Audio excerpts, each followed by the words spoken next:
IMF वफ़द और मौशी team के दरमियान मुज़ाकरात मुकम्मल। मुज़ाकरात कामयाब रहे। ज़राए वज़ारत ख़ज़ाना के मुताबिक IMF का आज इलामिया जारी करने का इम्कान है, जिसके बाद वज़ारत ख़ज़ाना की जानिब से स्टेटमेंट जारी होगा। एग्जीक्यूटिव बोर्ड की मंजूरी से पाकिस्तान को $1.1 अरब मिलेंगे। IMF के एग्जीक्यूटिव बोर्ड का इजलास आइंदा माह वाशिंगटन में होगा। पाकिस्तान को $3 अरब के कर्ज प्रोग्राम में से $1.90 करोड़ मिल चुके हैं।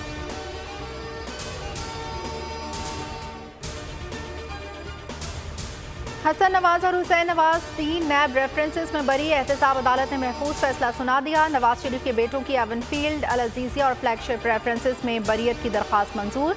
अदालत ने समाअत मुकम्मल होने पर आज सुबह फैसला महफूज किया था।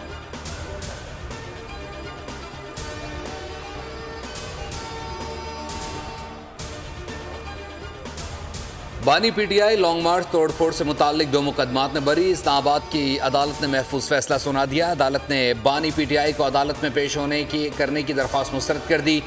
दौरान समाअत वकील की बानी PTI की मौजूदगी में दलाइल की सदा जुडिशल मजिस्ट्रेट शाइस्ता कुंडी ने मुकालमा किया। अगर बानी PTI को अदालत लाते हुए रास्ते में कुछ हो गया तो कौन जिम्मेदार होगा?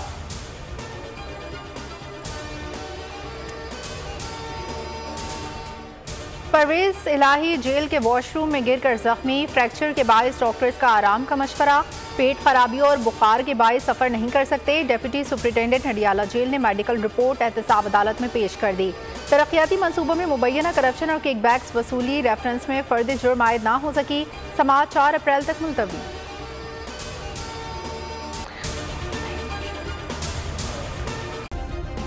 सब्सक्राइब करें और बेल दबाएं ताकि कोई खबर रह न जाए।